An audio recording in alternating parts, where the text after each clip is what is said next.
Aksi bersama Bapak Ibu Kemenkop, BSN, KLHK, IMI dan Perindustrian dalam rapat pembahasan penguatan regulasi dan pengaturan knalpot aftermarket. Ada 2 poin yang segera ditindaklanjuti, yaitu: pertama, segera diatur regulasi yang mudah diterapkan dan mudah diimplementasikan untuk penegakan hukumnya kepada anggota aksi. Kedua, selama disusun, anggota aksi dilindungi dan tidak dikenakan penindakan razia knalpot.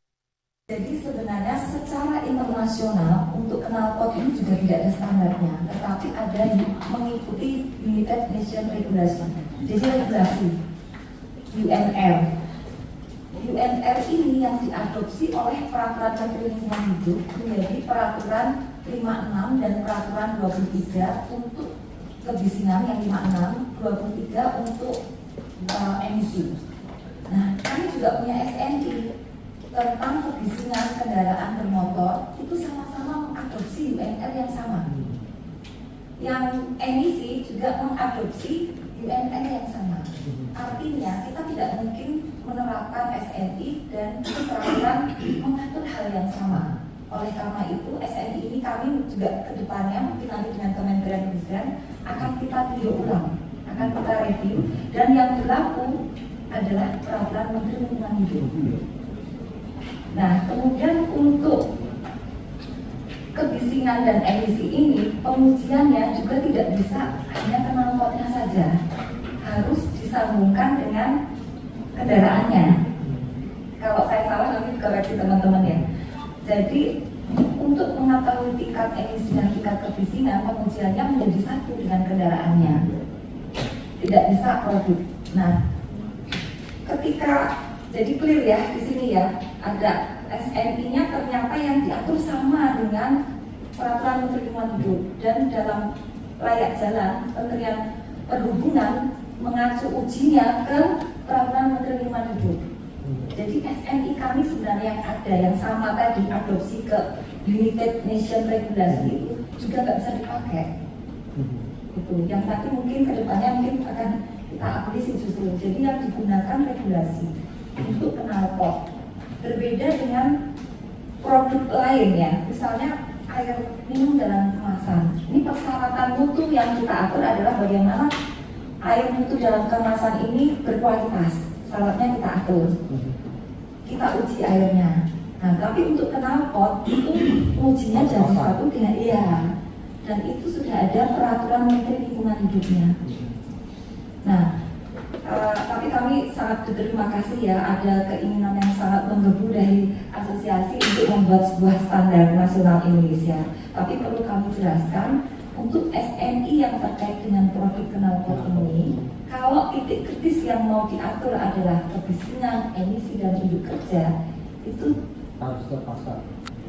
Sudah ada regulasinya di Kementerian Lingkungan Hidup. Nah, mungkin saya paham permasalahan dari bapak-bapak asosiasi ini, bagaimana nanti di jalan ini bisa dibedakan antara knalpot yang sudah sesuai regulasi dan knalpot yang tidak sesuai regulasi. Terus mau dikasih label SNI, gitu kan? Nah, cuma kami juga agak kesulitan, mohon izin nih Pak. Nah, sekarang kalau mau kita paksakan, oke kita ngatur SNI tapi bukan itu ya, kita tanyakan kembali.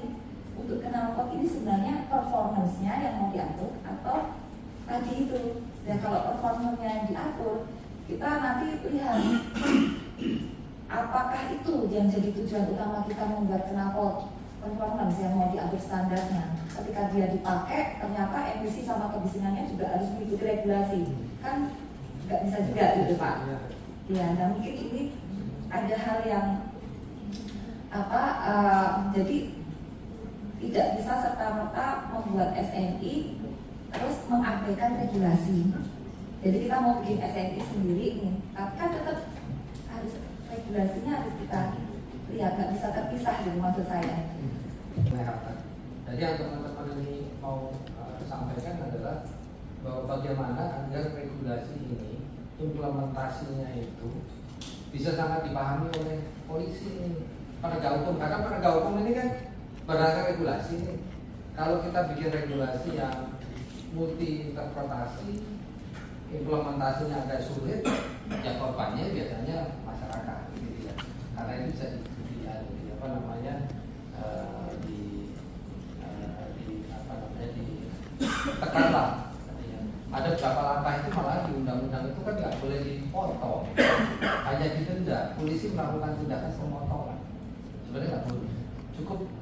sanksi atau dikurung malah gitu kan. Tapi nggak ada tuh pemotongan diambil balik sampai jadikan apa tadi itu tubuh itu nggak benar itu gitu ya. Jadi saya pikir kita yang ingin cari solusinya di sini nih, bagaimana polisi itu mudah membedakan. Ini kan nggak bisa bedain ini. Dan kadang-kadang pengemudi itu tingkat pendidikannya nggak sama semua. Jadi kalau ditekan, ya udah ini kalau ada semacam SNI itu kan bayangannya akan lebih mudah dibedakan oleh polisi ini. Ini udah nggak perlu diuji, ini sudah ada sanksi. Dan pertanyaannya kadang-kadang kan, kenapa kok yang standar juga nggak dikejar nih, gitu kan?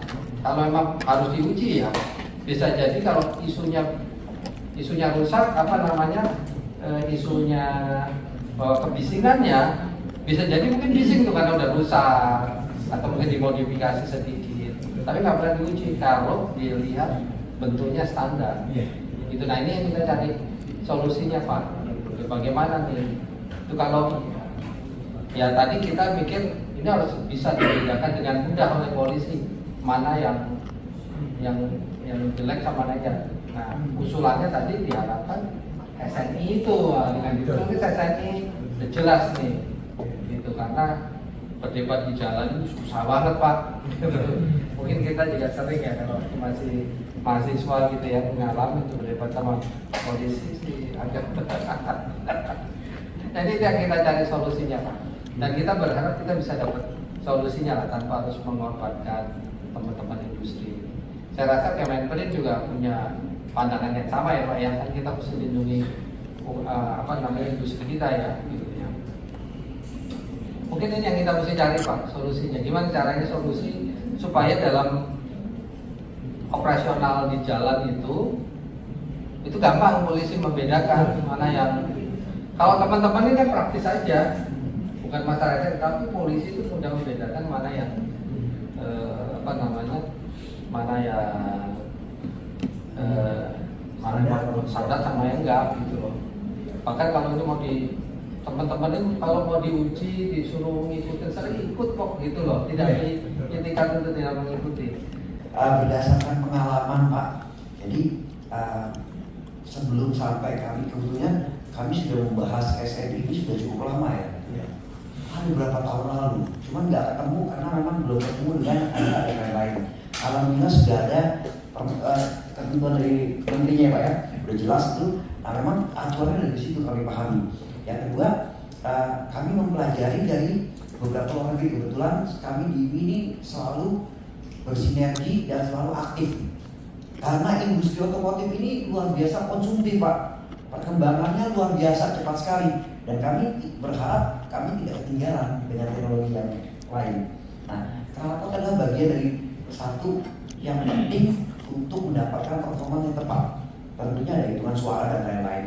Kalau di KRH kan polusi dua ya, polusi suara dan polusi udara. Emisi itu ada di tempat lain, sedangkan mereka dari suara. Nah, di luar negeri itu contohnya di Amerika, mereka menetapkan standar itu dua selain dari SNI-nya Pak.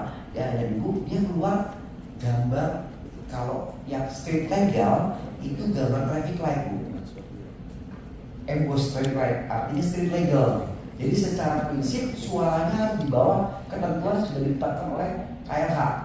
Begitu gambarnya bendera balap tuh kotak-kotak putih itu, sarung bali itu, nah itu tidak boleh digunakan di jalan raya. Nah, hanya khusus di dalam sirkuit. Baik motor cross, baik motor yang sirkuit, pokoknya apapun yang boleh dilakukan di dalam sirkuit. Kami ini membuat satu program bersama dengan Kemenko UMKM bagaimana mendorong produk otomotif Indonesia di dunia dengan beli pakai bangga produk Indonesia. Nah oleh sebab itu disinilah kami berharap bisa mendapatkan satu arahan Bapak supaya ini tidak dimatikan bisnisnya ini.